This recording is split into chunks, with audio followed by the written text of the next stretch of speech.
So in this section of the video, we're going to turn on object detection, which is a different set of algorithms and features. That's the tiny um, images down here at the bottom. They all combine to form this object detection resulting image. And then we'll see up in the drawn output of the blue and yellow box, there's a little cyan number next to it. You'll see some magenta and cyan boxes and numbers. Those were part of the object detection algorithms determining which one they want to pick, which is the blue and yellow. So as we go on here, you'll see that what certain features are that they're picking up. Like this is a little bright object.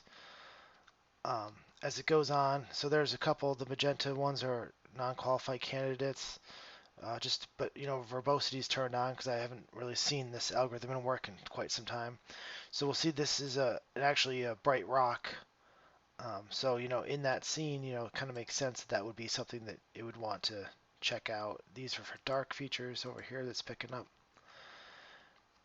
And as we go, and again, this is just object detection, so it's just finding it and then forgetting about it. We can pass these two over to a tracking algorithms that would actually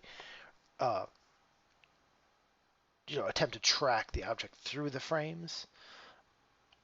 That'll be up next, but again, those routines haven't been run forever, so they're going to have to get polished up. So it is kind of seeing this object, not the whole object. It's like a stick or a piece of bark, I think is what it was, but enough for it to, if it was trying to lock and track, it would stop and check that out.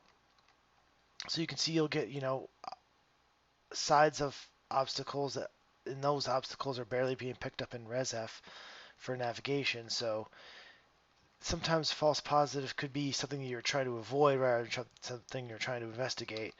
So, the situations like this, this is kind of an oxymoron. It's like saying drive away from this, but the thing you want to investigate is up close. So there would be advanced logic to make this an unqualified candidate being that close to the obstacle. But it looks like ResF needs a little bit of work because that should be detected, and we should be turning away from that by now.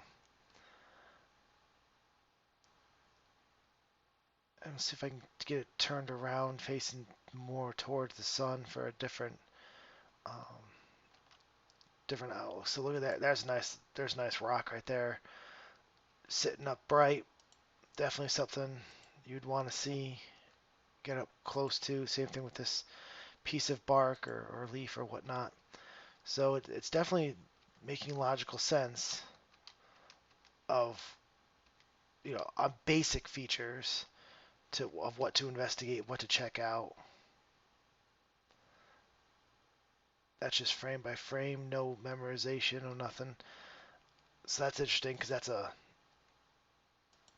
definitely something sticking out there.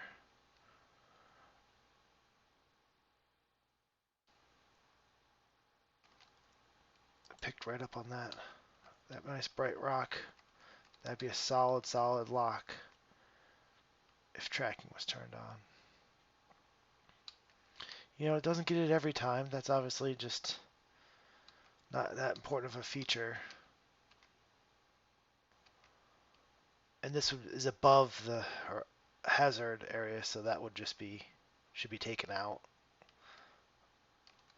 And again, this would just, if it was to go into the pit here, granted that is a little rock, but it's going to get itself into trouble. It has no idea of the terrain or predicted terrain that it's pointing out in these locks, or these detections, I should say. They're not locks yet. Locking's not turned on. But just to give you an idea of what it looks like with the object detection turned on. Thanks for watching.